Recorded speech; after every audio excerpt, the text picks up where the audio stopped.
I will tell my children and their children that I did my duty to the best of my ability, believing that my country expected it of me. I will only be one name among many, no more, no less, to future generations of Americans who look at the record of this trial.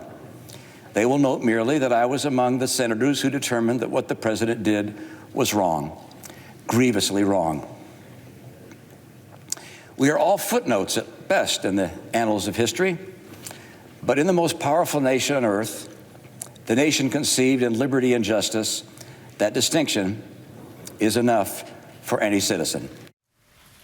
Emotional remarks from Mitt Romney. People of a certain age will call it someday a Mr. Smith moment before the U.S. Senate.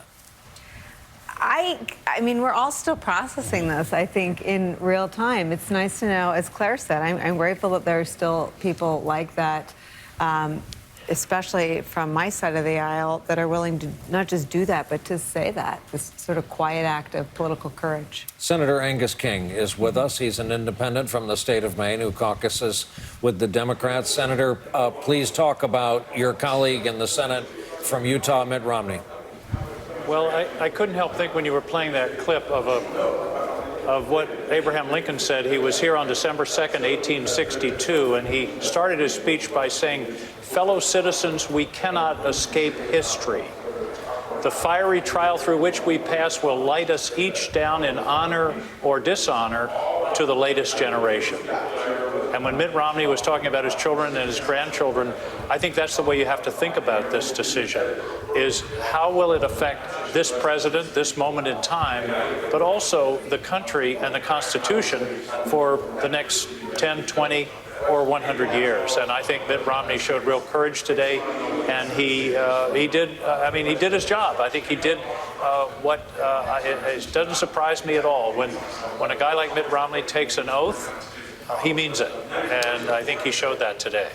Senator, you were lucky to let us ride your roller coaster, if you will, of optimism and pessimism about whether or not there would be enough support in the Senate to hear from witnesses. Mitt Romney voted with Democrats, of course, along with Susan Collins, to do so. What is the result today? Donald Trump is likely to call it what he called the Mueller probe, a full and complete exoneration, which it is not. We see early indications that they plan to celebrate his acquittal. They're calling it Trump being found innocent. What is today's vote likely to represent in your mind and in front of the people you just described, people's children and grandchildren? Well, what it really represents is an acquittal with an asterisk. It's definitely not exoneration. It's definitely not a finding of innocence, because a lot of the Republican senators have already said they felt that the president committed a serious offense. They just didn't feel like it was impeachable or it should be left to the voters in November. But it's certainly not an exoneration, and it's going to have an asterisk because it's the first impeachment trial. This is the 17th in American history, 3 presidents, 14 judges, the first one ever with no witnesses and no documents produced. So, I think it's really unfortunate. We are about to, I believe, all indications are, we're about to make decisions that I think are going to haunt this institution and haunt the country. Because basically we've said presidents can do pretty much what they want. And by the way, even if they do, you don't get the information to hold them to account. Terrible precedent.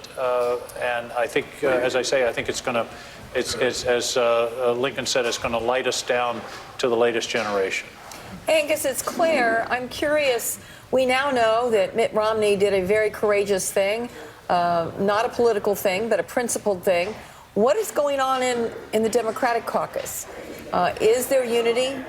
Do you anticipate that there might be a Democrat that would vote to acquit President Trump?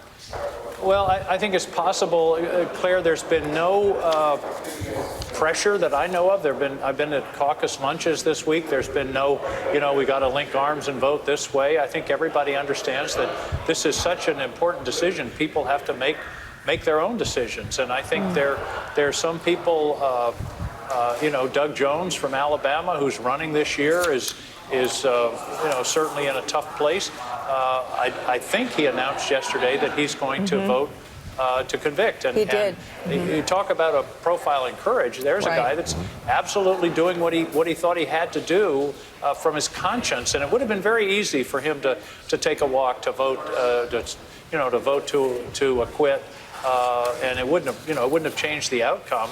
But he did what he thought he had to do based on, he's a really good lawyer and he understands the egregiousness of what went on here. It was very Romney-esque what our friend Doug Jones did, and I hope the people of Alabama recognize his courage. Well, I would think that the people of Alabama or any state would want a senator who does what they think is right and who's willing to have a center and integrity rather than necessarily agree with me on every issue. I hope that's the way our politics should unfold, and I think Doug represents that. And he comes down on different sides on different issues. I've differed with him on issues, but I've never found him to not really take it seriously and try to get to the thoughtful, responsible position. Hey, Senator, last question. What was it like to be in that chamber last night? It was sort of a little strange and surreal, as you can imagine. It was, there were some parts of it. I think the president, having that fellow come back from Afghanistan and reunite with his wife in the gallery, that was a strong moment and a nice touch.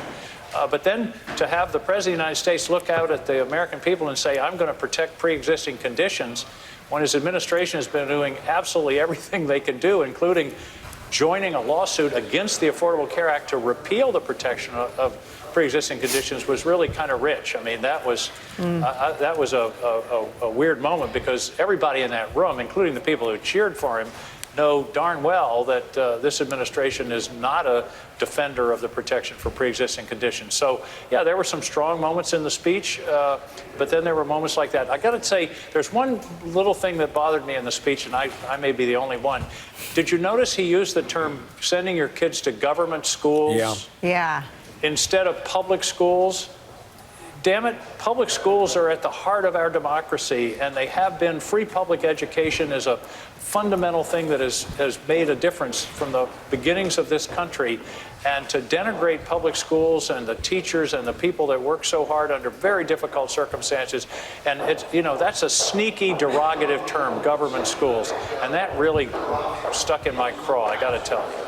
Senator Angus King, I join Claire and Nicole in thanking you for being so generous with your time during this whole ordeal, this unfolding story that I guess will end about a half hour from now.